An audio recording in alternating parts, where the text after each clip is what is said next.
ဟုတ်အားလုံးပဲမင်္ဂလာပါနော်ဒီနေ့မှာတော့ကျွန်တော်ဒီကစီကွန်ပန်ချင်းချင်းဒီပတ်စံထဲနည်းလေးကိုပြပြမှာပေါ့နော်ပတ်စံထဲနည်းလေးကိုကျွန်တော်ပြပထမဆုံးအနေနဲ့ဘန်ကတ်ထိုးထည့်လိုက်ပါနော်ကျွန်တော်အရင်လုံးနဲ့ကိုယ်နဲ့မတူတော့ဘူးနော်အရင်လုံးကကျွန်တော်ဒီတိုင်းဘန်ကတ်မလုပ်ဘူးပေါ့နော်ပတ်စံထဲအခုကတော့ဘန်ကတ်လိုပါတယ်ကျွန်တော်ဘန်ကတ်လေးကိုထိုးထည့်လိုက်ပါပြီအဲပြီးတော့ကျွန်တော်ဒီမှာ function sort ဆိုတဲ့နေရာလေးမှာထည့်မယ်နော်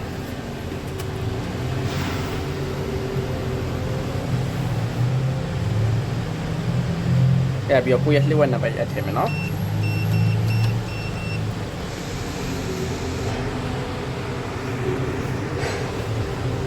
အဲပြီးတော့ function ခောက်ပတ်ချီကစီကွန်ထိုင်းဆိုနေနေမယ်နော်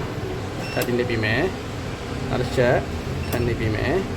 အဲဒါပြီးတော့ဒီမှာလက်စားဆိုတဲ့နေရာလေးမှာတစ်ခါထပ်နေပြီးမယ်အဲဒါကျွန်တော်ဆက်အဲဆိုရင်ကျွန်တော်ဒီ set clip ပွင့်လိုက်ပါနော် set clip ပွင့်လာတဲ့အချိန်မှာကျွန်တော်တို့ပတ်ဆက်အချက်ကိုပတ်ဆက်ကလေးထည့်ပါနော်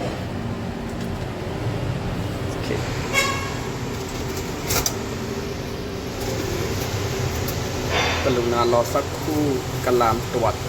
นับผลบัตรขนาด2เดือนเนาะเดี๋ยวจอดีมาทุกต้องส่วนเนี่ยรีวิวในวิดีโอเนาะ